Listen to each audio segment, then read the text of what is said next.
네, 안녕하세요. 우리 동네 수의사 김현조입니다.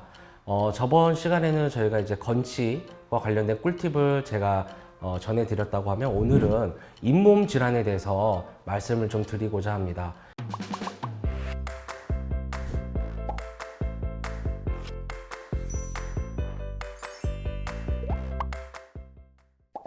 일단 첫 번째는요, 잇몸 질환이라고 하는 거는 저희가 이제 흔히 치주 질환이라고 하는데요. 잇몸 같은 경우에는 저희가 용어로는 사실은 치은이라고 표현을 하게 됩니다. 그래서 잇몸 같은 경우에는 치은연하가 있고 치은연상이 있습니다. 치은연하 같은 경우에는 이제 잇몸의 안쪽을 지칭을 하고요. 그리고 치은연상 같은 경우에는 저희가 육안적으로도 보이는 치아 그 표면이 보이는 그 부분을 이제 치은연상이라고 하게 되는데, 강아지들과 고양이들은 사람과 달리 치은연하, 즉 치주낭이라고 하는 곳에 공간이 존재하게 됩니다. 강아지들은 정상적으로 1에서 3mm 정도, 그리고 대형견들은 뭐 5mm까지도 치은연하, 즉 치주낭이 존재하게 되고요. 고양이들은 0.5mm에서 한 1mm 정도의 치은연하의 공간이 존재하게 됩니다. 그래서 보시면 잇몸이 여기에 있고요. 그리고 치아 여기 보이는 부분이 치은연상이고, 그리고 윗부분 안쪽에 저희가 육안적으로 안 보이는 부분이 치은연하라고 합니다. 그래서 그 치은연하에 세균들이 이제 증식을 하게 되면 아무래도 그쪽에는 혐기성 세균들과 공격적인 세균들이 증식을 하기 때문에 그 세균들이 잇몸 질환, 즉 치주 질환을 일으키게 돼요. 그래서 잇몸 질환이라고 하는 거는 크게 치은염, 그리고 치주염이 있습니다. 치은염 같은 경우에, 치주염 같은 경우에도 보호자분들께서 많이들 헷갈려 하시는데, 치은염은 잇몸 자체에 이제 염증으로 인해서 발적 혹은 부종이 있는 거고, 치주염은 구조적인 것에도 문제를 일으켜서 영향을 끼치는 거를 치주염이라고 해요. 치아를 잡아주는 치주골, 즉 뼈랑, 그리고 치주인대가 치아를 잡아주게 되는데, 이것들이 염증으로 인해서 손상을 받고 녹게 되면 치아가 흔들리게 됩니다. 그 단계를 치주염이라고 해요. 그래서 정리를 해드리면 치은염이 1단계에서부터 4단계까지 계속 진행을 하고, 그 다음 단계가 이제 치주염 단계로 넘어가는 거예요. 그래서 보통 치과는 저희가 예방이라고 하는데, 육안적으로 보일 때, 잇몸의 질환이 보일 때 치료를 해주는 것도 당연히 물론 중요합니다. 그렇지 않으면 치주염 단계로 넘어가서 이제 발치라는 치료를 하게 되기도 하기 때문에 치과는 예방이에요. 그래서 예방 같은 경우에는 미리 이것을 예방을 해주면서 관리를 해줘야 되는데, 사람과 똑같죠.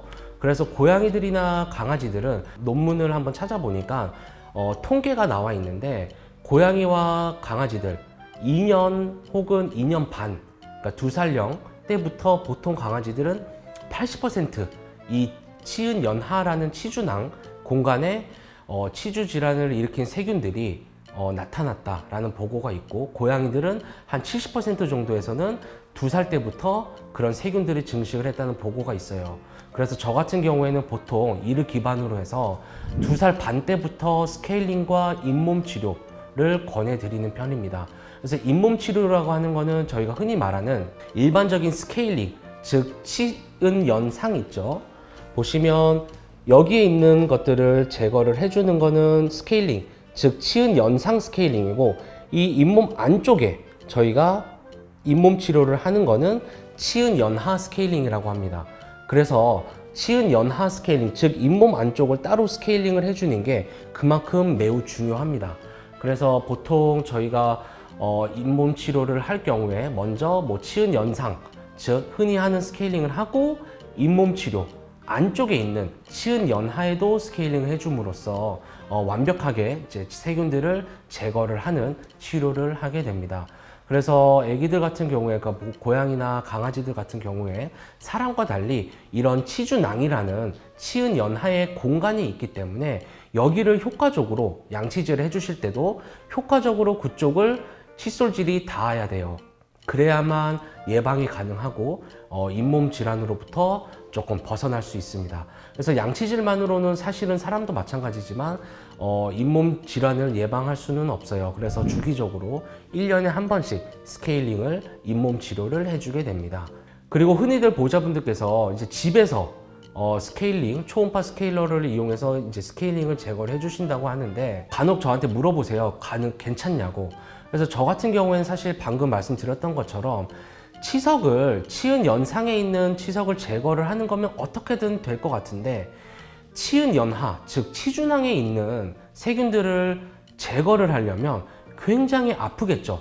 그 스케일러 팁이 잇몸 안으로 들어가야 되기 때문에 굉장히 통증을 유발하고 그러다가 혹시나 잇몸이나 다른 쪽에 손상을 유발할 수 있기 때문에 저는 개인적으로 효과적으로 스케일링을 하고 하려면 병원에 내원을 하셔서 마취 진행하에 잇몸 치료까지 진행을 해야만 훨씬 더 건강한 치아와 치주를 관리를 할 수 있겠습니다.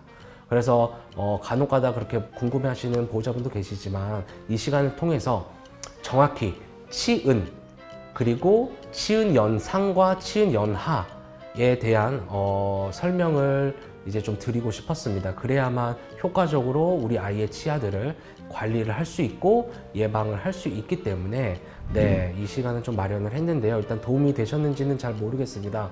그래도 저희가 다음 시간에는 이 치주낭을 어떻게, 치은 연하에 어떻게 집중적으로 효과적으로 양치질을 할 수 있는지 조금 더 구체적이고 상세하게 다음 시간에 한 번 더 안내를 말씀을 드리도록 하겠습니다. 추가적으로 더 궁금하신 점이나 이런 것들이 있으면 댓글을 통해서 달아주시면 저희가 그것을 참고하고 그거에 대한 내용을 또 준비하도록 하겠습니다. 오늘 내용이 만약에 도움이 되었다고 하면 좋아요와 구독을 부탁드리겠습니다. 네, 감사합니다.